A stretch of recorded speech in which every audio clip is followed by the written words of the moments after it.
Oh boy, I hope this will work. I really hope this will work. I think we are live. I did not do the countdown, so if I did something wrong, then I will do better next time. Okay. Can you guys hear me? People in the waiting room, hi. I see Julie, I see Michelle and Carol, I see Joy. Can you hear me? I don't think I can actually. Can you hear me? Oh, yes, I can hear you until I bring you back on the screen. Wow. Hi, Michelle. Hi, Carol. Hi. And Joy is having too much fun somewhere. Great. Wow. I feel so legit with all this setup. Look, we have a microphone. we only don't have a backdrop. So, yeah, good to see you guys. And I hope. And Errol is here. Looks good. Sounds good. Thank you so much. Caitlin says, I'm here, but you can't see me. No, we cannot see Caitlin. Thank you guys for bearing with the setup. I think once we go through this once, it will be seamless later on. Cool. Very happy to see y'all. Very happy to chat and respond to the questions from everybody in one go. I do have some notes, but first and foremost, we're going to go through successes over the first week. Who wants to share first? Let's start with maybe Joy. Successes. Yes, wins, lifting good stuff. Well, you told me that my deadlift is progressing slowly, so it's better than not. Yeah. And you are a hip thrust also.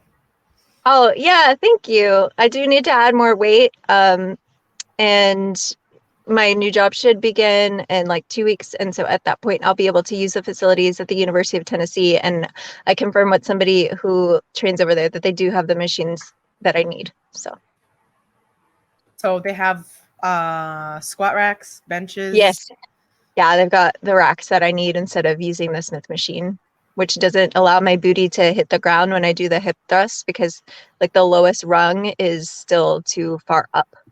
So yeah, I mean, that can be adjusted if you are too high and you're using the Smith machine for hip thrusts. You can still raise your bench and raise your heels. So okay, everything is elevated and you can still hit the range of motion that you need. Gotcha. Okay. Yeah, awesome. Thanks. Carol, Michelle, you look very serious. Good. I think we always look serious. Yeah, I'm afraid. So this is Carol. I'm Carol. And this is Michelle. Okay, Michelle and Carol. I wasn't going in any particular order. I know how you guys look. Yeah.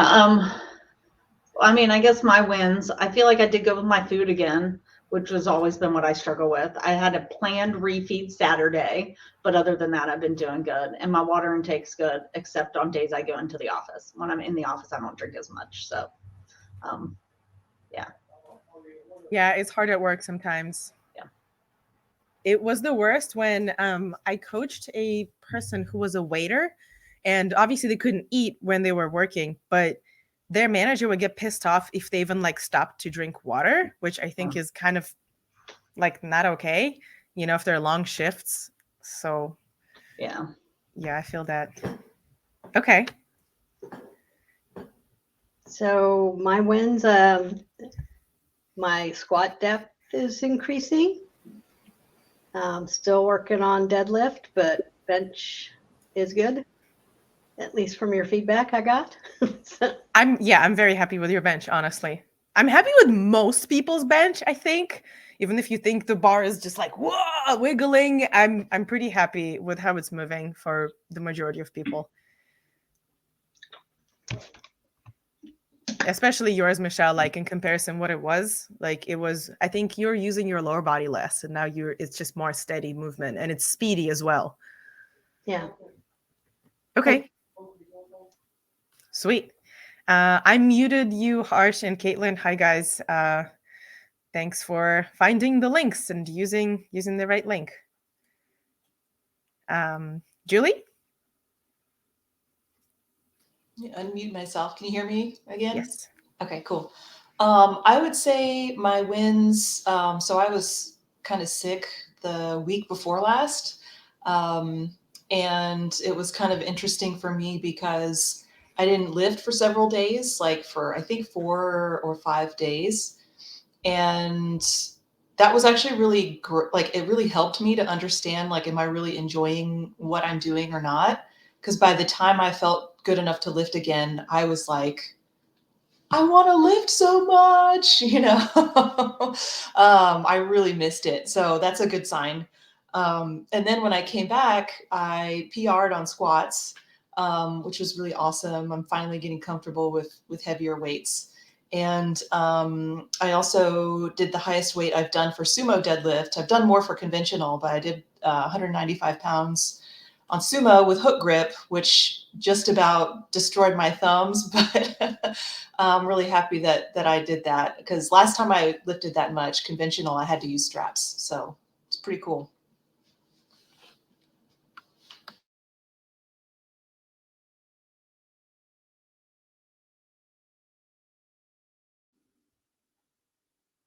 I think I'm unmuted now, yes? Yeah, I can hear you now. Sorry, this microphone is too fancy for me. Yeah, congrats on the hook grip. I know like Michelle and Carol don't care about hook grip because you guys are training for yourselves, not for competition. Joy doesn't care yet. Caitlin does care now. Harsh doesn't care yet because he's still a switch grip person, but we'll see. We'll see what we can do with Harsh. But yeah, congrats, Julie, on the hook grip. It's a pain, literally. And physically. Yeah, I'm pretty happy how things are moving with you. And now that we're adding the cleans, that's super fun. Yeah. Yeah, they're fun.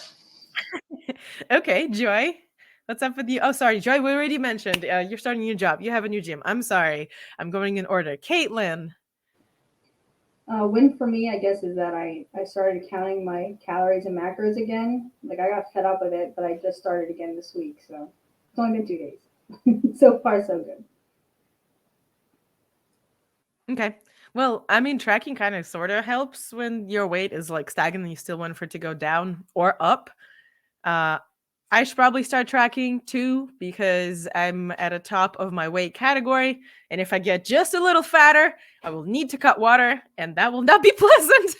Not that I really care about my body weight because it's still within like a normal range. But yeah. Nice work on tracking. How's your lifting? How was your 1 1/4 squatting? Oh, I haven't done those since that one day. That was rough. I mean, I had my first fail on the squat, so that was crazy. I was like, I'm good, and then nope, I just completely fell off my leg. Not good. The straps did what they were supposed to do, so it's fine. Yeah. Cool. Harsh, what's up with you? Wins, I don't have any wins this week or these 2 weeks. Yeah, so I don't feel like I have any at least. I disagree. I would say for Caitlin and for Harsh, it is a win to overcome the feeling that, I don't suck if I miss a lift. So you guys both have failed on a major lift, right? Squat and deadlift. And I fail on a lift more regularly when it's approaching a competition, when it's a couple of weeks from a competition, because it's the heavy days. If I work too much, if I forget to eat, if I forget to drink water, if I have potassium, sodium is off, it's just, you're not 100%. So I would say, I guess if I had to identify a win, that'd be like one. I think I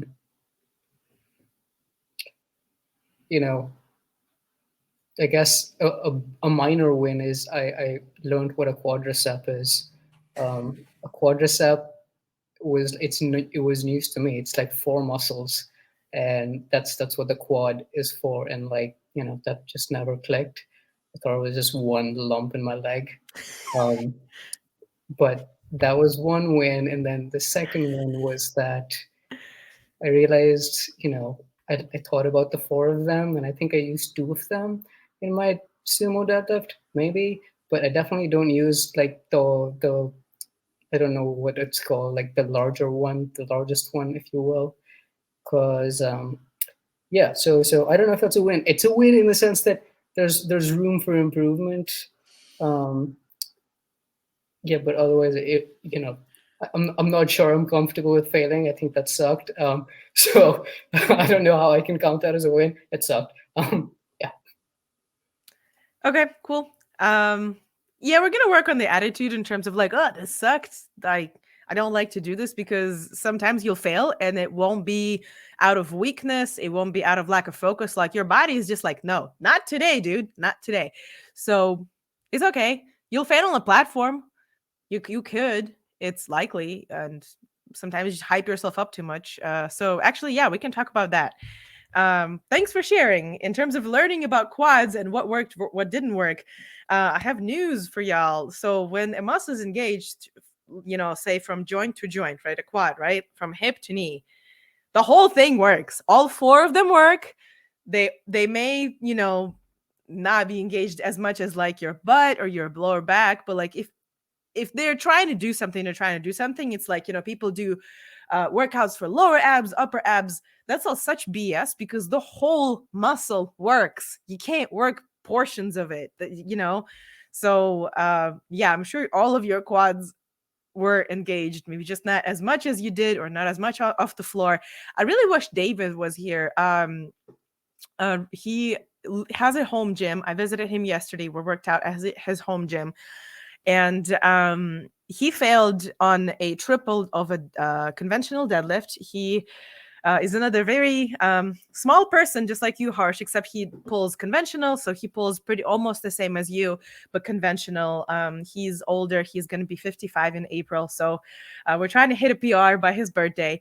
And regardless, we were going up doing some heavy singles, and then he was going to hit 3 triples. Well, we hit a single instead of those 3 triples. So that was a lot less volume. And then we just, stopped, reassessed, watched videos of his lift. Anyways, my point is like, it wasn't that day where he was going to do it, I guess. Even this warm-up single looked kind of crappy. And then we started reassessing his squat form from there. So it was interesting, because he constantly tells me like, oh, I need more quads. I need more quads. I need more quad strength. My quads are so weak. And like, yes, he's a farmer. His back is really strong. He does like, he carries stuff around his farm. So it's like strongman movements, carrying blocks and rocks and bricks. But I wouldn't necessarily say it's only quads.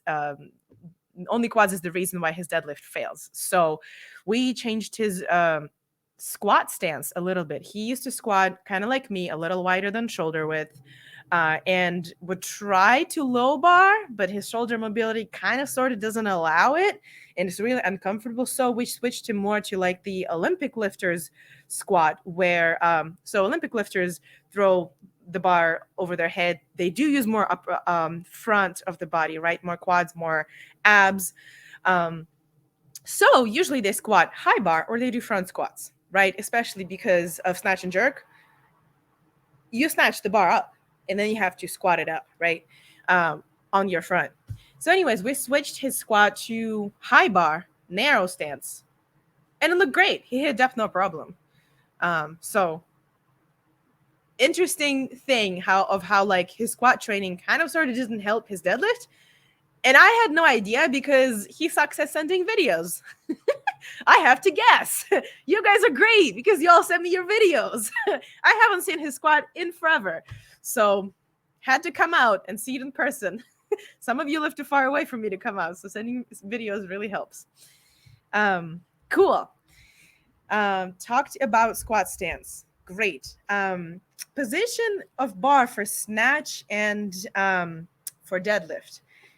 Do you guys know any difference? Do you care about any of that stuff? Because some of you are starting to do snatches. Any thoughts here?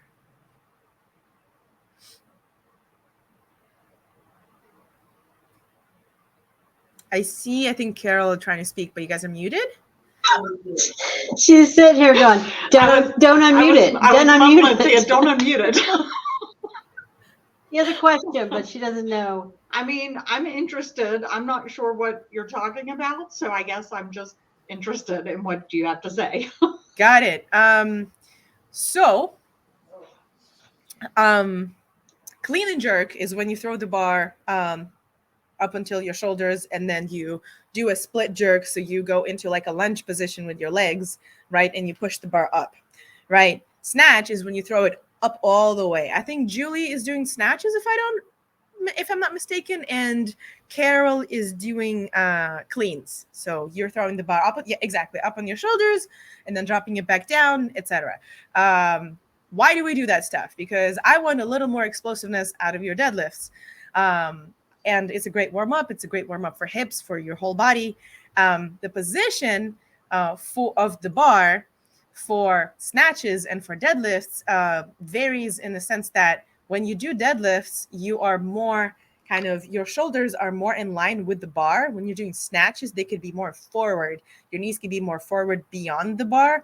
And the reason why I mentioned that is y'all are starting to do more of these things. So you may start to set up the exact same way, and it could work for your angles. The majority of the people do enjoy being a little more forward, because then you can start, jumping and exploding up, and your center of body mass is more directly like above the bar, rather than your butt and your back being completely behind the bar. Like for the deadlift, like with the deadlift, you are trying to get up. You're trying not to jump further than that, right? Like in a snatch. Does that make sense? I'm going to try to find a good picture and send it into the group chat after our conversation, so it makes a little more sense. But yeah, nobody here is competing Olympic lifting anytime soon outside of our coach, Jack. So Jack knows what he's doing. He doesn't need this. Cool. Talked about squat stance. Any revelations from y'all's squat stance? I know we kind of messed with it somewhat with probably every single one of you, maybe outside of Joy, but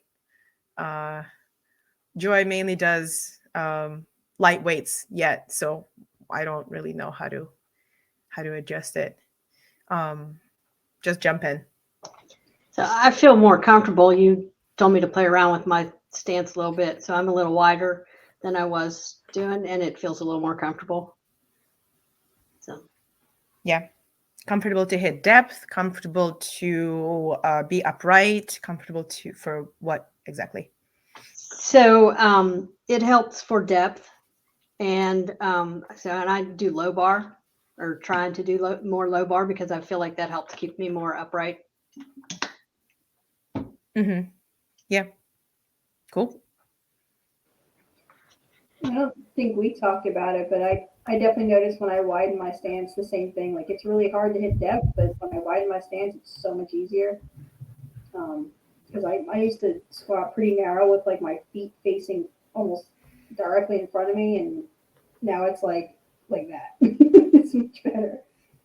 Yeah. Well, you and Michelle also have kind of a similar body angles. Y'all are short, and you're like really kind of stocky, and you're wide. You have strong legs. So, I'm closer to like that, I guess, direction, rather than just like a skinny person with like really narrow hips, narrow shoulders. Like, my chest is wide, my butt is wide, my legs are wide. So if I stand narrow, like my stuff doesn't have anywhere to go. Like, I run into myself, but I'm a little taller than y'all, and still it's hard for me, when I stand really narrow. It's like, oh my God. I can only remember myself doing more like close stance squats when I was doing like bikini, and I weighed 20 pounds less.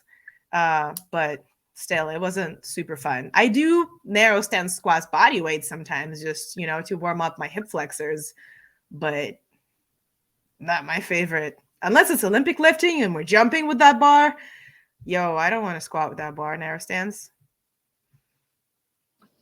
Yeah, I had the same thing in terms of like having a wider stance and having the knees out, because I was having some trouble hitting depth, and I have like a really long torso and really long femurs, but my tibia and fibia are like, they're really short. And so when I do squats, I kind of like, I was complaining to Katya that like I kind of fold in half when I'm doing a squat. And so like with high bar, I'm just leaning forward too much. And it was really hard for me to hit depth. And so having a wider stance, doing low bar, and then having more of a narrow grip, I think really helped me a lot, because I used to have a wider grip and then the bar was kind of doing this weird stuff. And so having the narrow grip kind of keeps the bar more stable in kind of a planar direction, as well as like in the vertical plane. So there was a lot of, like, we did a lot of kind of iterating through positions, and now that we found the right one, it's pretty awesome. It feels right.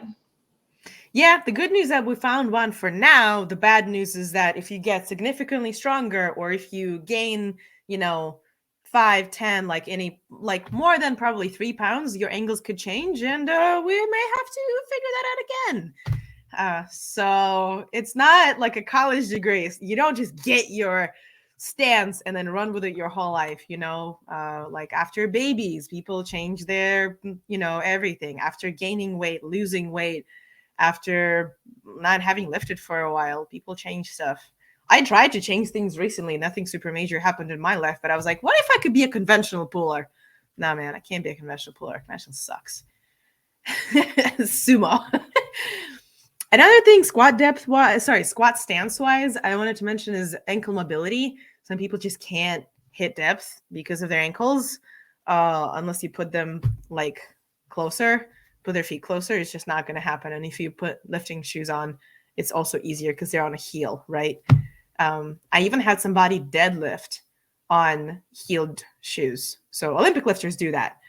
But I had a powerlifter. I had more than one actually powerlifting clients. They did not do their ankle mobility. I wrote them PT. They wouldn't do it. They were still inflexible. So he deadlifted in Olympic lifting shoes. They're a 3/4 inch heel.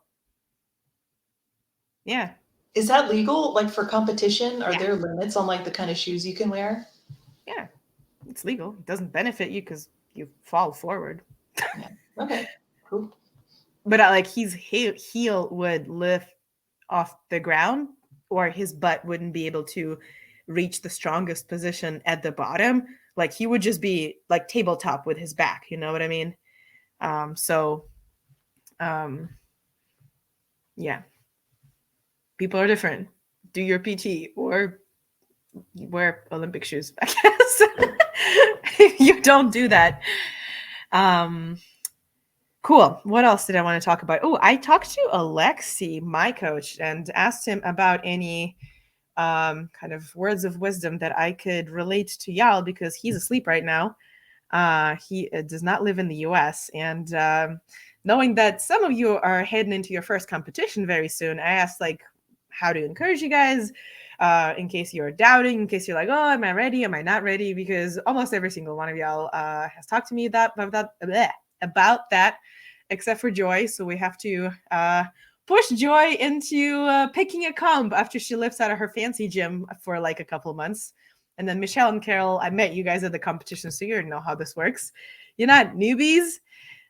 So Alexi said that it's never too late to compete, no matter where you're at and how old you are. The key is to select a competition of the right, like, I guess, competitiveness level. So it's not too easy for you. And you're not like, well, I'm the shit. I'm just the strongest. I won the best thing. And you just leave.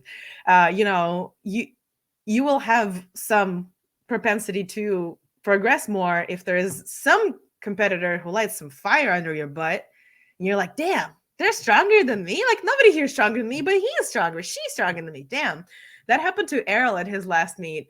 I don't know if he's still listening, but because I can't see who is in the chat and where, but we went to his competition last weekend and he won his weight category. He almost won overall, but there was this 19-year-old dude who showed up out of nowhere and they were going like literally, upping each other by like 5 kilos on every single lift.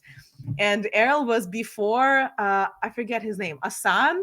Oh, he's here. Hi, Earl. Yeah, so he was before Asan, and this guy checks Errol's last deadlift attempt and changes his so he could up him by a little bit, but it wasn't by the total amount lifted, it was by dots. So since the dude is 19, you got 3% more in your dots already by being teen. I think up until like 23, you're considered still youth lifters. You do get Alan, his name was Alan. Thank you. Well, regardless. Yeah, so Alan ordered a slightly heavier deadlift.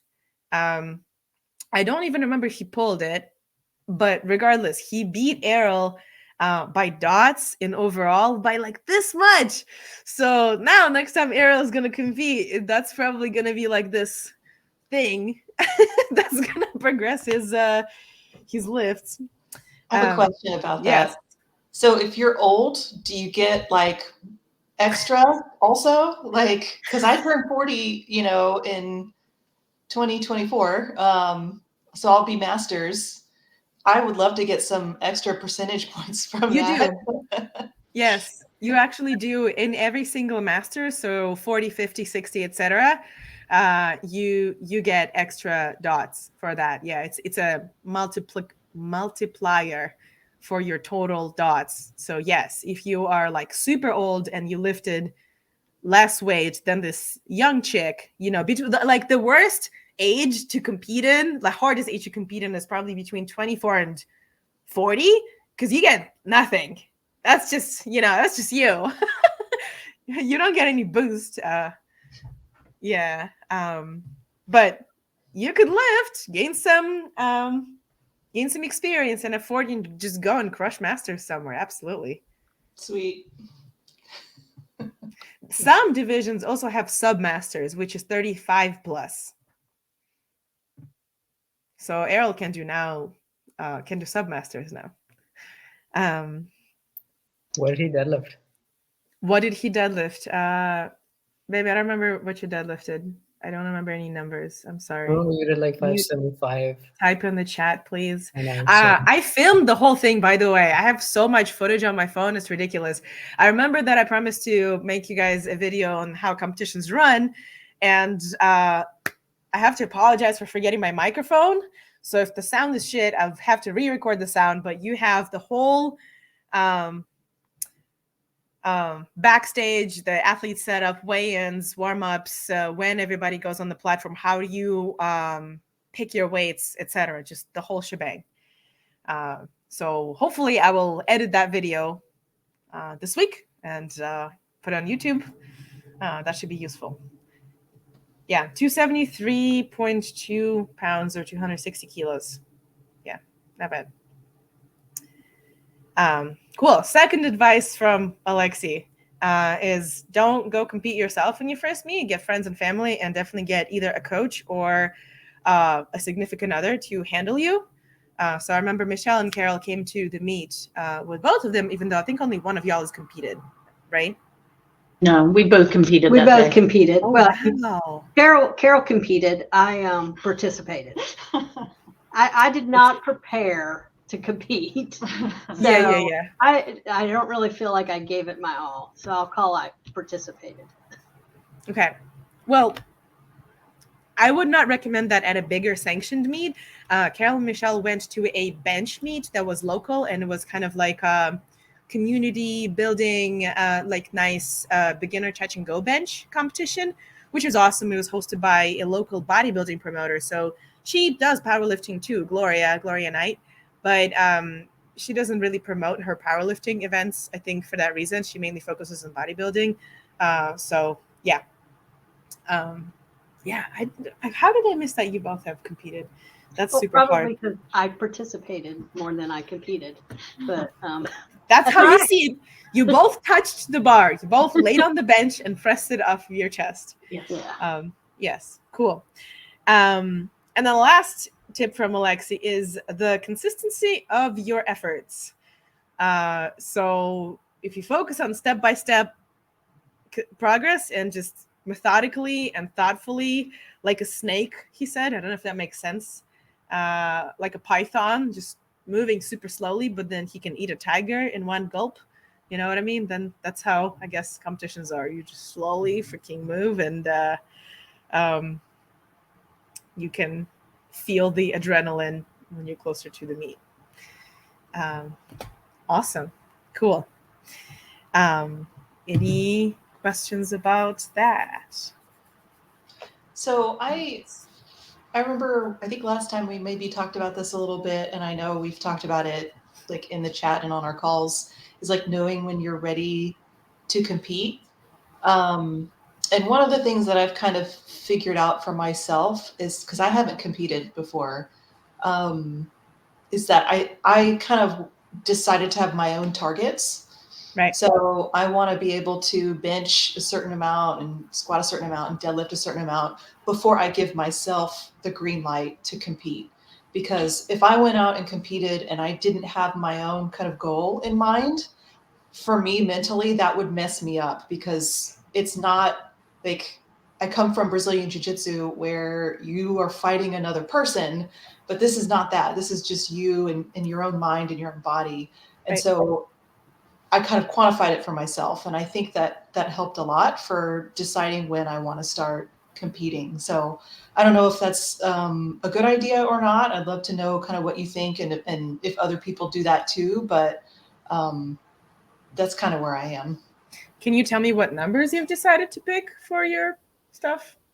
Yeah, so for bench, I want to be able to do, I try to be reasonable. So tell me if I'm off. I'm benching right now. My PR on bench is 120 pounds. I want to be able to do 135 before I compete. For deadlift, my PR is 220. I'd like to be able to do, ideally, I'd like to be able to do 300, but I think if I could pull 250 at a meet, I'd be happy with that. And then for squat, I would love to do 200. I was a little bit skeptical of that number until I PR'd earlier this week, and now I'm like, oh, I can totally do 200. So that's kind of what I'm thinking. I'm not there yet. It's going to take some time, but I think they're realistic. Okay, so 200 squat, 135 bench, and what's for deadlift? 250, ideally 300, but yeah. Okay. What do you guys think on it?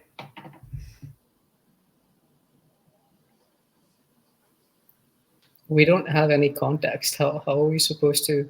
That's why I'm asking you guys, because I have context on Julie and her lifts, but would you think any number of pounds or kilos for her to squat, bench, or deadlift is too much or too little or impressive? How do you judge that when you see somebody you don't know? Like you see Julie, right? Let's say we all came to cheer on for Julie, right? And then for Caitlin, and then for Harsh, and for whoever wants to compete here, right? How would you decide if she sucks or if I suck or if we're great? So I personally look at it as she doesn't suck if she's there and she's trying. So as long as you show up and you try, you're not failing. You only fail if you don't. You can't fail if you don't. Well, I don't know. You get it. You get what I'm saying. You just got to try. That's all it is. I was scared to death my first lift. Yeah. So How'd you do? horrible. Yeah, she did It was not. in my own head. I know. I am a in my own head kind of person. So I don't know. Carol, how do you think Michelle did when she thought she was doing horrible?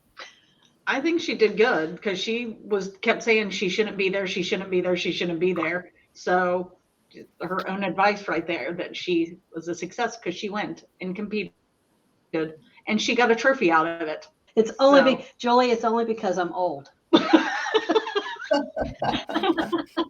But you went. Yeah, Yes. I did. But yes, I got a trophy because I'm in my 50s. So If I wish Errol was here to tell his lifting meet story, because he wasn't feeling it really before the competition. At his last meet, it was really hard, and he still did it, and it was rewarding, and he won everything and beat one of the people that is a local promoter and like he competes at a high level. So he just like went in there and beat him. And that the dude was really upset. Like you could see in Errol's video that he's like watching him like, oh my God. And yeah, I think that happened. So this weekend it was even harder. He was cutting weight. He was really tired. And I mean, I'm not going to go into the details, but I feel like that before every meet. One of my clients actually, pretty much exactly a year ago, he quit 2 days before his meet, 2 days out. He was ultra ready, super tired. I mean, before you're stepping on platform, you're exhausted. Like when you've peaked and you're deloaded, even if you're deloaded, usually, I mean, you don't want to do anything, especially if you're cutting water. I mean, it's so hard, which is why for the first meet, none of you guys are going to be cutting water. It sucks. So, and I've done it for jiu-jitsu. It's awful. Yes, it's so awful. just yeah. And like Errol still hit PRs on every single lift. You know what I mean? So that means his coach knew what he was doing. So like 2-3 weeks before is just the hardest, and you don't feel as much crap as if you're a bodybuilder. If you're bodybuilder, you feel like that for weeks, no break. And after competition, no matter how much candy or whatever fats you eat, you still feel like crap because you're just at a starvation body fat level. But yeah, let's see what he said. As long as you can perform your lifts properly and you're ready to compete, yeah, I understand. You want to hit your numbers. I'm 100% impressed with anyone who's willing to put in the time to compete on the platform. Suck is the wrong way to look at it. Yeah, I honestly agree. Well, for what it's worth, I'm in the same boat as Julie. I feel like I have little interest in competing till I am mentally satisfied with where I want to be. Yep. Great. So even though I thought, and I don't know if this will help her, but even though I thought I wasn't ready and I went and competed, I mean, I did try. Everyone there was so supportive. I mean, I mean, I didn't feel bad when I walked off the platform. I felt like I was in a community and everybody supported me, whether I thought I was good or not. They encouraged me. So I say just do it.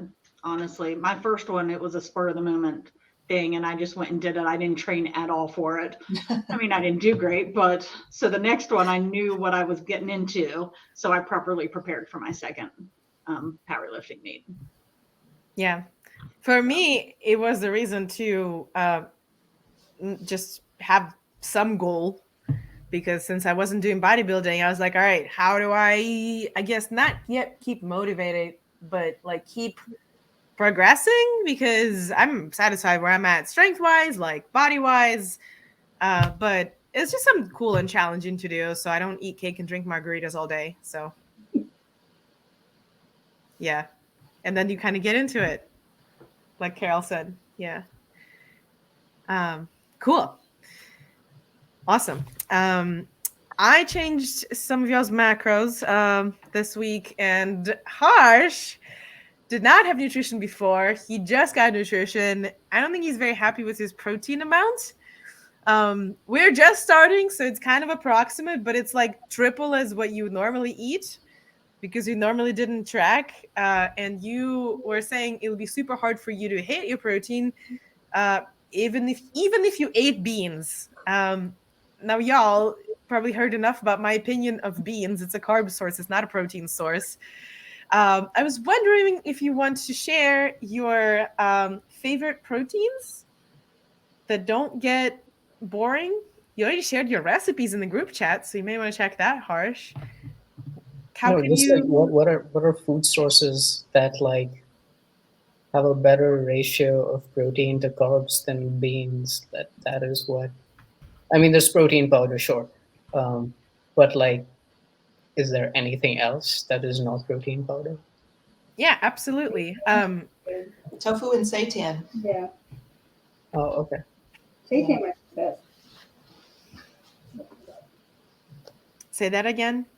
I said seitan might be the highest, right, in protein? Seitan is the highest, probably. Yeah. So fake meats are the highest, and you don't need to be afraid of them because they're processed. Ooh, they're gonna kill you. They're not like chips or Coca-Cola. They are Processed, yeah, but all the processing is taking the vital wheat gluten, mixing it with herbs, some soy sauce, maybe miso or like liquid smoke, and cooking it. And you can Cooked make food are processed foods, but they're fine. Yeah, the Katya, you had actually recommended this to me, the Morningstar breakfast sausages. Like I stopped using Morningstar stuff because they weren't vegan. And then I found out they used to not be vegan, because I've been vegan for 15 years. So like way back in the day, they weren't vegan. Okay. But then you told me they're vegan, and I looked at the macros and I was like, holy crap, 3 sausages is like 27 grams of protein. Yeah. So if I have 3 sausages with one of my protein pancakes, that's 50 grams of protein for one meal, which is like awesome. So give those a try. They're good. Just be careful, because not everything of theirs is vegan, but I think most of it is. I got Right. duped one Yeah. time. Yeah, I also shared the infographics with my favorite protein sources in the chat. If you go to totalbodylab.com/about, it has a bunch of quick links. So it's usually for people who come like don't know me from Instagram into the bio and stuff. So it's like a YouTube with protein sources and infographics with protein sources. I don't know why, but everybody always asks me about protein. So almost every single thing there is about protein. So Harsh, knock yourself out. That should help. You can print those out, take them to a grocery store.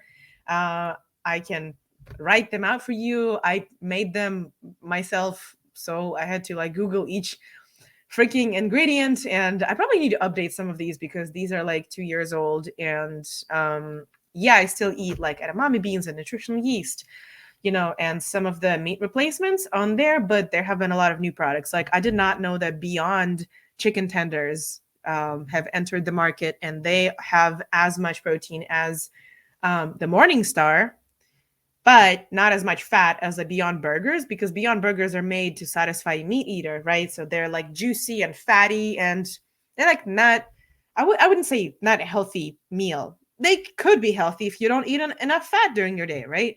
But for the majority of y'all, it's hard to hit as much protein with like a limit on fat and carbs. But I think Harsh, your fats are pretty high still, so you can eat Beyond. You can eat peanut butter with a spoon, and you'll still be fine probably.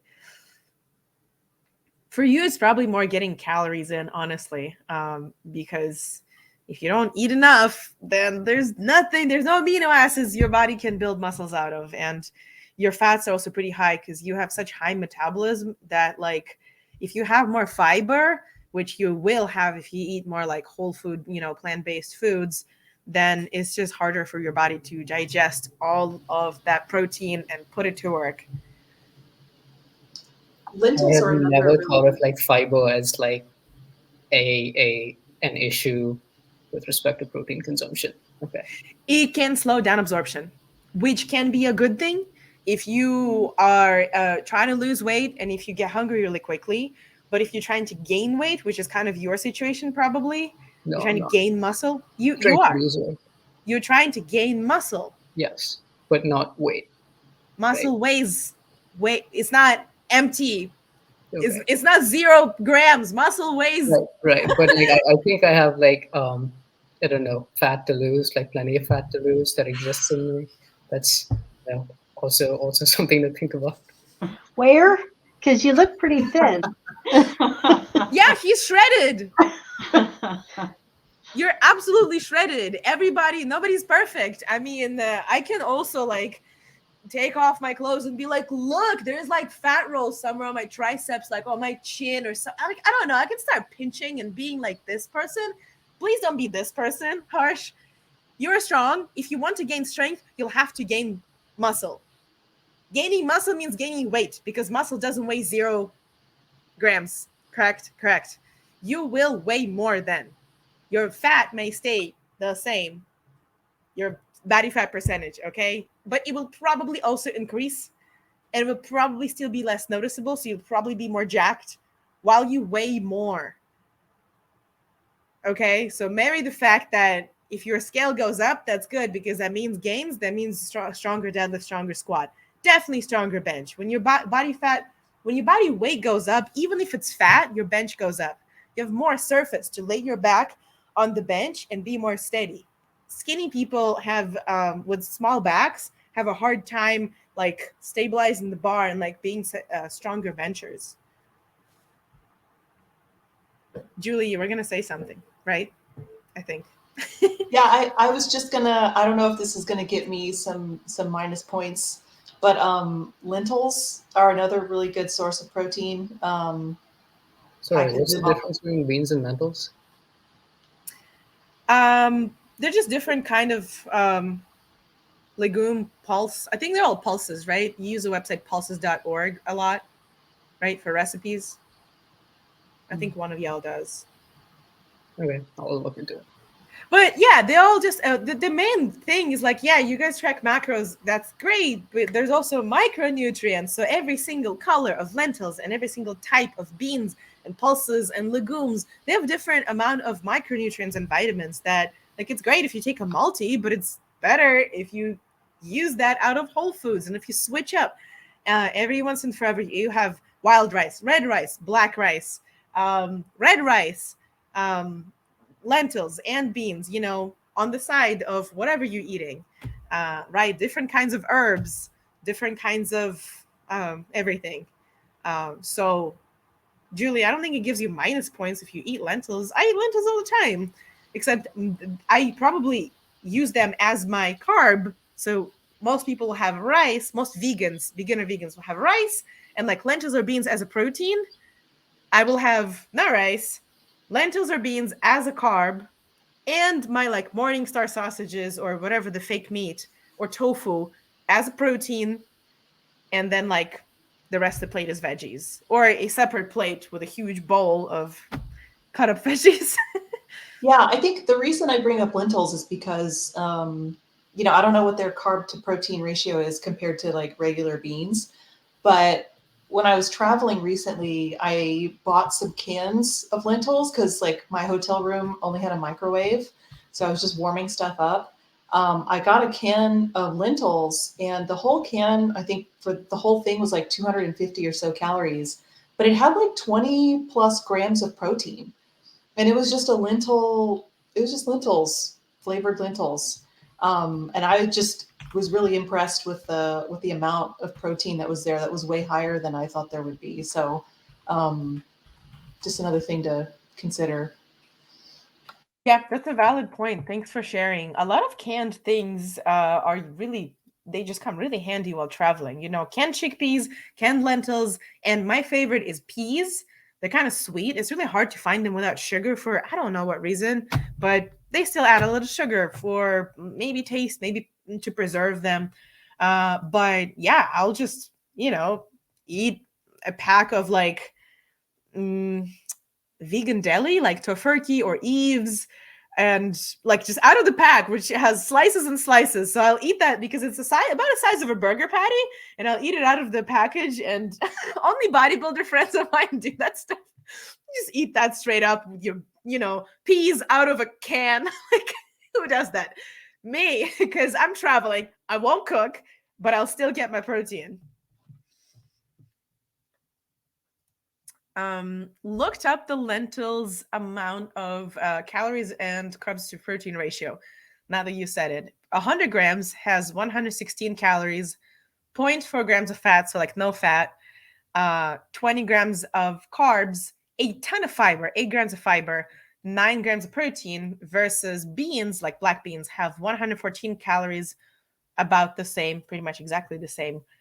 0.46 fat, same fat, 7.6 grams of protein, so 1.5 less grams of protein, and 20 grams of carbs, so the same. Yeah, they're pretty much the same. Cool. Awesome. Joy, I was looking at you eating. Did you just go grocery shopping and then you were snacking? What did you get? What is your source of protein? Well, right now I'm making some salmon in the oven with broccoli, but I was snacking on chips because you told me it's okay. Yes, they're in your meal plan. Yeah. No, I'm kidding. I'm glad you're not labeling them as not okay anymore. Because before you told me you would rather do like apples and peanut butter slices instead of chips, because I don't remember why exactly, but I was like, I didn't want to waste the calories. Like, you know, if I only have so many calories in the day and I have to get in so much protein, I'd rather not like waste them. But if like 3 chips make me happy, I think I can do that. I eat candy pretty much every day. I consider protein bars candy, so I will say candy every day because they're just so yummy.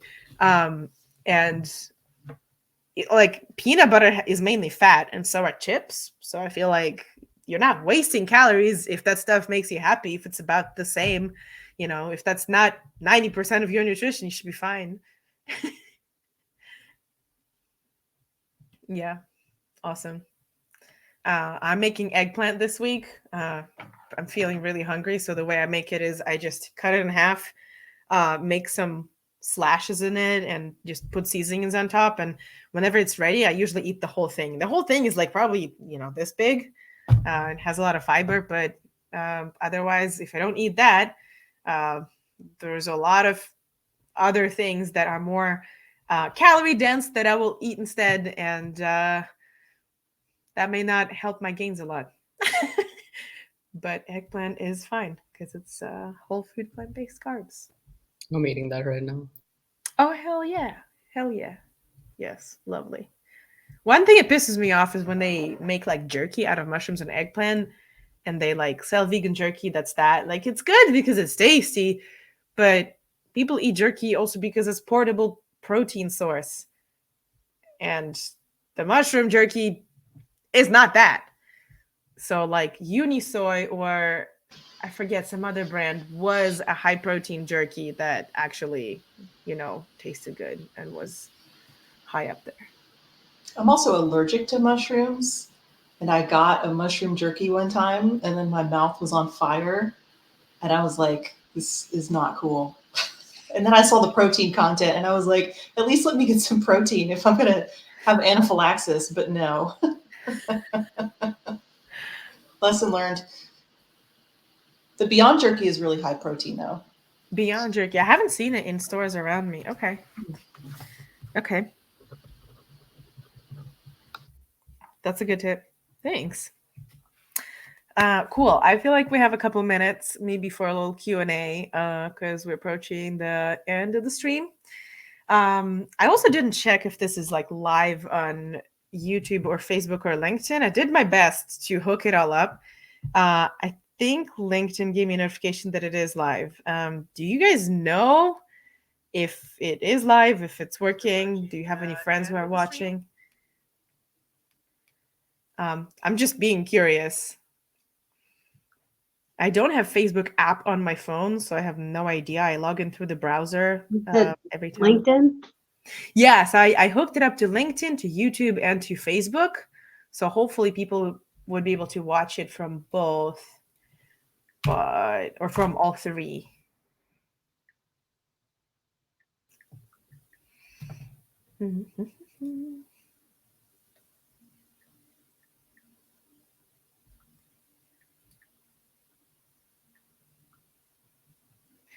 I mean, it doesn't look like it's live on YouTube, but I don't really know how to find it. Yeah, I don't see that it's live on YouTube. I do see that it's live on Facebook, and it's marked as an event, which is really interesting. It's like your event is happening now. Promote your event, set up live video, and like it already has it. So I honestly, I'm glad it's working. But I've seen some of YouTube live things. I'm no expert at all, but I've seen them upload after the event. Okay. So maybe that's what'll happen. Yeah, maybe. Yeah. Cool. Well, thank you for checking. Let's open this up for questions from the chat. Any comments, questions from you guys? Any thoughts on last week or the upcoming weeks of training and nutrition and recovery? Question to Julie. You said you had your goals to consider yourself happy for a meet. All right, so like let's say you can hit these goals. How long do you think you're going to take to hit them? Yeah, that's a good question. I'm confident I could do 250 on a deadlift now. How pretty would it be? I don't think it would be very good looking, but I think I could lift it. For bench, I think it'll take me a few months. So I would rather be patient and get my form right and get to where I'm happy with what I'm lifting, even if it takes a little bit longer. I'd rather do that than like set a lower bar for myself and do a competition sooner, and potentially not have good form, because I've had so many injuries, and I turn 40 next year, so it's like I don't want to get injured, but I feel like I've gotten so strong so fast that maybe I'm being optimistic with those numbers, but I really don't think I am. I believe that I can hit them within like a couple months, 2-3 months. We'll see what happens, but it motivates me to make sure I get enough protein every day, because I'm like, oh, I want to be able to, really the bench is the one I want to do. I want to be able to bench 135. Mm-hmm. I would be so excited if I could do that. But yeah, I guess we'll see, but I'm estimating in my mind a few months. Why don't you sign up for meet? Because I don't know for sure I'll be able to lift that in like 2-3 months. And I think a lot of it, because I don't really care. Like if I show up to a meet and I lift all of those weights, but I get last place and everybody says I suck, I'll still be happy with myself. And at the end of the day, that's the most important thing to me. Because I have really high standards for myself. And as long as I can do my best, I don't give a crap what anybody else thinks, to be honest. So really those goals, yeah. So those goals are for me. And so once I can lift those at home, then I'll feel like, okay, yeah, I'm confident enough in myself to sign up for a meet. So I think you should sign up now. Could it not be motivation? Sign up now, and I don't know, just a thought. And it depends on which one you sign up for and how far out it is. Yeah, exactly. That's a very good point. Excellent point. Thank you, Michelle and Carol. You sign up now for a meet that's far out. When I sign up and I look at the numbers that, well, my coach says I will do for like even openers, it's like, holy crap, really? I haven't even touched that weight, like ever. And every time in the beginning of the prep, when he says like, yeah, you'll be able to lift like, and he just adds like 20 pounds to everything. And I'm like, damn it, but like, I'll sign up, sure. And, sometimes it moves, sometimes it doesn't move. Most of the times it moves.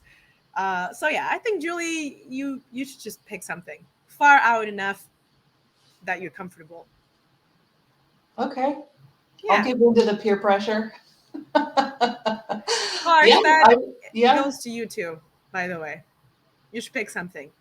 Yeah, see, when it comes to you, you're like, nah. When it was Julie, you're like, yeah, girl, sign up. I'll come root for you. And when you're like, yeah, no, I'm weak though.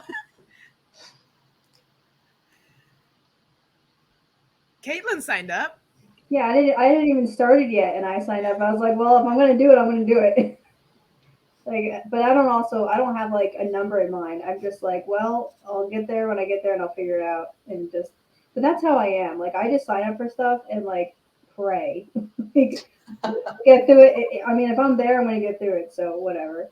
Yeah, I'm with you. It's about having fun, meeting new friends. So for me, it was about like hitting my numbers and whatever. This is like anti the message you're trying to send, so I'm gonna shut up. But yeah, that was my thought.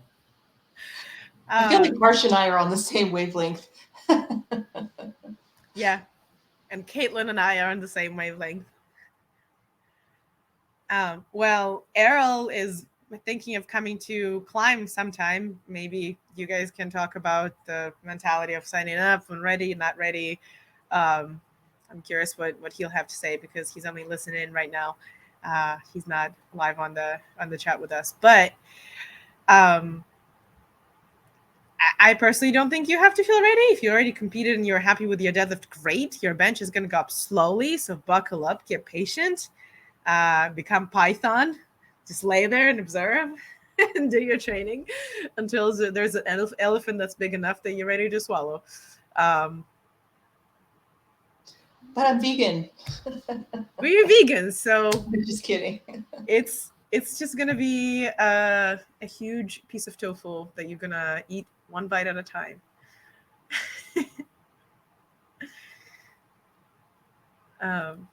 Cool, awesome. Well, good talk. I'm happy to see you guys as always. If you need more one-on-one chat, you know how to reach my schedule and throw yourself on there. Let's do that. I try to remind you to do this once a week, but if you haven't, please schedule something. I want to talk to you. Or if you don't need to, if you get enough of me in the chat, that's cool too. Don't want to be too pressing. I have a question about that. Yes. Is it too short notice to schedule a phone call with you the day before? No, day before is great. I think it has a 24-hour waiting period. So my schedule updates. I have missed a call once or twice with one of my clients who was scheduling calls. I think it was after 12 p.m. and she was scheduling them for the morning of next day. And my schedule for some reason didn't update. And she was like, hey, are we doing this? And I think my calendar updates at noon. So I don't know, technology. Yeah, so if you schedule more than one day in advance, it will be on my schedule. I'll definitely see it. If it's not, then, you can still try calling me. Like Harsh sometimes calls me when he has a panic attack from not hitting his deadlift. And he's like, no, I suck. And he just calls me and I pick up. And like, if I'm free, I'll pick up. You can just try calling me. That's fine too. But there is a chance that I'm in a meeting or in the gym or doing stuff. So there's a 50% chance I'm busy. But if I'm not, then I'll pick up. So that's cool too. Cool. Yeah. Awesome. Well, I'm going to remove y'all from the broadcast one by one. Thank you for coming. Bye, Harsh. Bye, Caitlin. Bye, Joy. Bye, Julie. And bye, Michelle and Carol. And I don't have a screen to close this with. I should come up with a little pretty video to close this with. And thank you, everybody who joined us and who was live on Facebook and on Instagram and on YouTube. And thanks, Errol, for commenting in the chat.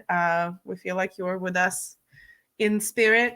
And I will see you guys in 2 weeks. If you have any questions or whatever you would like for us to talk about on the next call 2 weeks later, feel free to drop them into my Facebook or Instagram or LinkedIn DMs or email those to me. And I will talk to you then.